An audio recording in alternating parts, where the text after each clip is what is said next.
Bucket of Trump. Yeah, bucket of Trump. So now that Donald Trump has made America great again, he's going to make the world a better place, too. But is the world ready for that? Here's Trump pulling a Gordon Ramsay at the UN about to tell him that their menu sucks. My administration has accomplished more than almost any administration in the history of our country.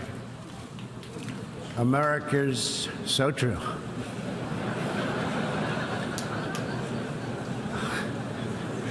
Didn't expect that reaction, but that's okay. Laugh if you must, you small, meaningless bureaucrats. What have you done lately besides boozing on our dime and chasing hookers? Love it or hate it, Trump's the leader of the free world, and he's ready to give the planet a little tough love. Germany will become totally dependent on Russian energy if it does not immediately change course. Moving forward, we are only going to give foreign aid to those who respect us. OPEC nations are, as usual, ripping off the rest of the world. And I don't like it. Nobody should like it. Nobody should like it. You know, he's like the American Santa. He's telling the world who's been naughty and nice, but everybody's naughty. Everybody on his list is naughty. And he's just getting started. I don't like what's happening in Cuba, and I certainly don't like what's happening in Venezuela. Iran's going to come back to me, and they're going to make a good deal. I think. Maybe not. Deals. You never know. Yemen's a mess. Syria's a mess. Not happy with OPEC. I like China, and I like President Xi a lot. I think he's a friend of mine. He may not be a friend of mine anymore. He's got an opinion on everyone. To him, Earth is just another location for Celebrity Apprentice. Cuba, you're fired. And of course, there's that relationship with China. They flirt. They play hard to get. It's like a geopolitical version of Ross and Rachel from Friends. He was saying that China has total respect for Donald Trump and for Donald Trump's very, very large brain.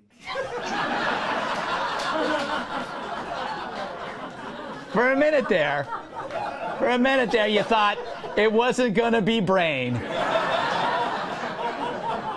That pause he did was amazing. And who can forget the letter, the magnificent letters? He said this is actually a groundbreaking letter. This is a historic letter. He wrote me two of the most beautiful letters. I've received two letters from Chairman Kim. They're incredible letters. They're letters that are magnificent. That is some letter. I think what the letters was D and T. And boy, he gave it to the Kurds. Excuse me, you said where? From where? Rudal Media Network from Kurdistan region, north of Iraq. I'm a Kurd. Good. Good. Sir, great people. Thank you, sir. Great Mr. people. Mr. President, Thank you. Are you a Kurd? Mr. President. Good. You a Kurd? I'm just going to ask that to everybody. And even Canada didn't get out without a kick in the cranberries. Did you reject a one-on-one meeting with the Canadian Prime Minister, Justin Trudeau? Yeah, I did. Why? Because his tariffs are too high and he doesn't seem to want to move, and I've told him, forget about it. Forget about it. It's like he's talking to his plumber. And not an actual world leader. Well, Canada. Anyway, so who's great now? You know who's great now? We're great now. That's right. Which is why he's now into changing the world. Like a real estate developer from Queens, he's done with one project, United States, and he's moving on to another. And get this, and this is really, really important. None of the stuff he's talking about involves military force.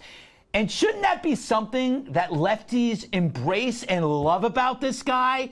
Instead of flexing military muscle, he toys with the failing New York Times. Stand up, go ahead. The failing New York Times, stand up, go ahead. I think ABC, CBS, NBC, the Times, they're all going to endorse me, because if they don't, they're going out of business. Can you imagine if they didn't have me? No, we can't imagine that at all. So all in all, he realizes for America to be greater, Earth needs a little work too. And he's willing to lead the enterprise peacefully. What could be the possibilities? Sunday, Sunday, Sunday, get ready for the most globally electrifying event ever. It's the Trump versus the UN World Reboot Awesomization Extravaganza. He's made America great, and now Donald, the diplomatic mastermind Trump, is taking the battle international by improving those stupid rocks on Easter Island, turning Siberia into a meat locker for Trump steaks, adding pants to Michelangelo's David, mopping up Venice, replacing windmills in Holland with coal mines, making Big Ben a digital clock, fitting Mount Everest with an escalator, decorating the Great Wall of China with Bob Ross paintings. Plus, he's fixing the Leaning Tower of Pisa with a team of non-union construction workers. And don't miss the all-American finale. Will Trump finally fix the broken Liberty Bell or put a more awesome face on Mount Rushmore? Get your tickets now to find out. The first 100 guests get a free authentic column from the Parthenon, signed by Donald Trump. It's the Trump versus the UN World Reboot Awesomization Extravaganza. Period. Let's welcome tonight's guest. She's so bright, the North Star calls her for advice, attorney and Trump Campaign Advisory Board member, Madison Gessiato.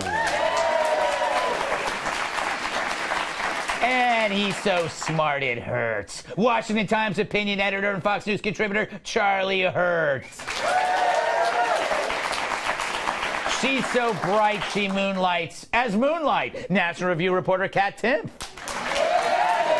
And his neighbors all have earthquake insurance. Former WWE superstar, my massive sidekick, Tyrus.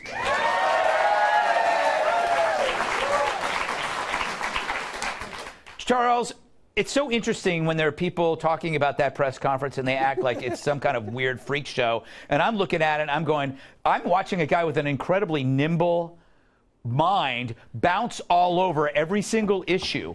And talk about fixing them as though it's a construction project. Yeah.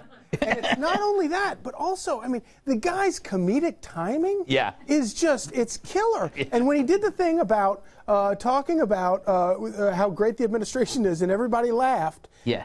And in this room, everybody laughed. Yeah. They laughed at the exact right times. The guy totally gets it. Yeah, and it's that humor and of course all these despots in the world and in the room who got it, just proving that of course the press has less of a sense of humor than despots around the world. But the other thing is that basically the attack on Donald Trump right now is that he's not perfect. That's what upsets them. So when he goes and he talks and he meets with Kim Jong-un, Kim Jong-il, the complaint is, oh, well, you haven't gotten peace fast enough. It's not, absolutely the guy can't win. And they constantly, and they did this throughout the campaign, and they're continuing to do it. They constantly move the goalposts with it. You know, Charlie brings up a good point, which is rare, Madison. The media is wrong about Trump in the fact, because they think that the world finds him comical or weird. But I have a theory that a lot of the world isn't like Manhattan. The world is pretty old school alpha. They're like 30 years, 40 years back when the world leaders were like Trump. So he's kind of entertaining and refreshing or something. That's my theory. Feel free to ignore it and answer the own question that might be in your mind. I mean, I think he was very funny at his press conference. I think he's hilarious a lot of the times, but I think he's very successful, and that's the thing that the media fails to report on. Yeah. You know, look at everything that he did throughout the UN this week. It was an extremely successful week. They signed a revised trade agreement with South Korea, open trade talks with Japan, of course going after China, who no president before in 25 years has really gone after for their unfair trade practices. They said, you know, he could never have peace in certain areas. Guess what? Look what he's doing with North Korea. It's only the beginning there. And so I think people are just ignoring the fact that he's been extremely successful. They're judging him on words instead of actions and results. Okay, Kat, he's not a neocon. This has got, I mean, like, let's face it, he's changing the world without bombs. And that, I mean, that's kind of what I would call progress, maybe? That's one of the things that I do like about him is that he tends to want to use diplomacy and talking and making deals rather than just going to war with everyone. Yeah. And I thought that that was something that was very interesting in the general election when he was running against Hillary Clinton. Even though she was a Democrat, she was a neo-Democrat. Yes. So she certainly would have gone I think we would be at war right now in places that we're not at war if we had Hillary Clinton as president instead of Donald Probably with Trump. Canada. We might be at war with Canada. Yeah. Australia? And think about what is the one time the establishment applauded Donald Trump? It's when he bombed Syria. It's the only time. Yeah, exactly. They love a good bomb. I did not care for that. You did not care for that? I did not care for that. Yeah. Anything else? Any thoughts? I mean, I want to talk about Ross and Rachel again. Okay, go ahead. I just don't think it should have taken that long for them to work it out. Yeah, that is true. Yeah. Oh, it's almost getting a smattering of applause. They were on a break. Tyrus. I look at when he speaks to the world and when he gives his speeches, a lot like someone who just beat the rap on a case and everyone who testified against him is at the barbecue and he just showed up. Yeah. They're all, he knows every one of them. I know what every one of you did, but I'm here. And so the laughing is a lot of nervous laughing. Yeah. That's true. He's coming from a place of power, and I think he's probably one of the, I can't remember a president who chose to use it. Listen to me when I speak. Yeah. And if you don't, you're going to wish you had. It's very underlying. He kind of talks them away, very similar like when somebody borrows money from me and they don't pay it back. Yeah. He appeals to your senses. Like, say, for example, Joe, you like walking. Joe will say, yes, I do. Well, for you to continue to do so, you need to pay me the money I lent you plus 10%.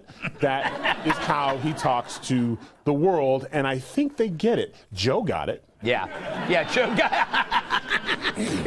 Is he walking? Joe? Yeah. He will be fine. He's healing nicely in an undisclosed location.